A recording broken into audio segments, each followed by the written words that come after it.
نبوت کا دعویٰ کرنے والے مسلمہ کذاب۔ ناظرین، اس بدبخت جاہل اور عقل کے اندھے شخص نے نبی پاک علیہ الصلوۃ والسلام کے دور میں ہی نبوت کا جھوٹا دعویٰ کر دیا تھا، مگر اس کو صفحہ ہستی سے نبی پاک کے دور میں نہیں مٹایا گیا، بلکہ مسلمانوں کے سب سے فرسٹ خلیفہ، سب سے پہلے خلیفہ، یار غار اور یار مزار سیدنا صدیق اکبر رضی اللہ تعالیٰ عنہ کی جو فوج تھی، آپ کے حکم پر اس کے خلاف باقاعدہ ایک پورا لشکر بھیجا گیا اور اسے تباہ و برباد کیا گیا۔ یہ اپنے قبیلہ بنو حنیف کے ساتھ مدینہ منورہ حاضر ہوا۔ یاد رہے کہ پہلے وہ نبی پاک علیہ الصلوۃ والسلام کے پاس حاضر ہو چکا تھا اور آپ پر ایمان بھی لے آیا تھا، مگر ایمان سے پھر کر بعد میں وہ کافر ہو گیا۔ اس نے شراب و زنا کو حلال کر دیا، نماز کی فرضیت کو ختم کر دیا، اس طرح طرح طرح کے گمراہ کن عقائد کی اس نے بنیاد ڈالی۔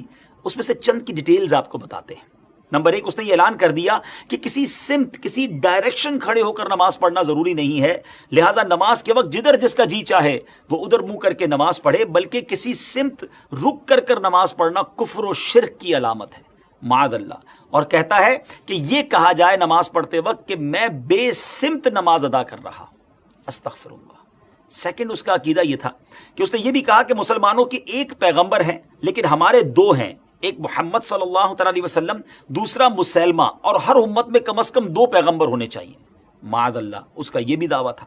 تھرڈ، اس کا عقیدہ یہ تھا کہ وہ اپنے مسلمہ کے ماننے والوں کو رحمانیہ کہلاتے تھے، اور بسم اللہ الرحمن الرحیم کا معنی یہ کرتے تھے شروع مسلمہ کے خدا کے نام سے جو مہربان ہے، وغیرہ وغیرہ۔ باطل اور من گھڑت عقائد اس نے نافذ کیے۔ ناظرین، پورے اسلام کا گویا نقشہ ہی بدل کر رکھنے کی اس نے کوشش کی۔ اس نے قرآن پاک کی طرح ایک کتاب بھی لکھی، اور یہ لوگ اس کی حیثیت کو کسی طرح قرآن سے کم نہ سمجھتے تھے، اسی کو نمازوں میں پڑھا جاتا تھا، اس کی تلاوت کو، جی ہاں، اس کتاب کی ریسیٹیشن کو وہ ثواب سمجھتے تھے، استغفر اللہ۔ مسلمہ کذاب اس شیطانی کتاب کے علاوہ لوگوں کو گمراہ کرنے کے لیے شعبدے بازی بھی کرتا تھا۔ ایک عورت ایک مرتبہ اس کے پاس آئی کہ ہمارے کھیت سوکھے جا رہے ہیں، کنویں کا پانی کم ہو گیا ہے، ہم نے سنا ہے جناب محمد الرسول اللہ صلی اللہ تعالی علیہ وسلم جب اپنے لعاب دہن کو کلی کرتے تھے پانی میں تو سبحان اللہ پانی ابلنے لگتا تھا، آپ بھی دعا کر دیں۔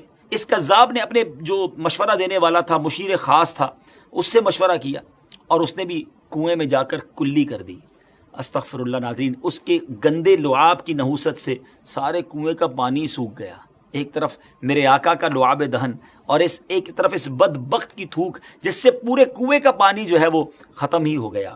بہرحال مسلمانوں کے پہلے خلیفہ حضرت ابوبکر صدیق رضی اللہ تعالیٰ عنہ، حضرت خالد بن ولید رضی اللہ تعالیٰ عنہ کو 24,000 کے لشکر کے ساتھ انہوں نے بھیجا۔ ان کے آرڈر تھا حضرت خالد بن ولید رضی اللہ تعالیٰ عنہ کو، وہ 24,000 کا لشکر لے کر مسلمہ کذاب کے مقابلے کو گئے، اس فتنے کو مٹانے کے لیے گئے۔ مسلمانوں کے سامنے جو لشکر تھا وہ 40,000 کا تھا۔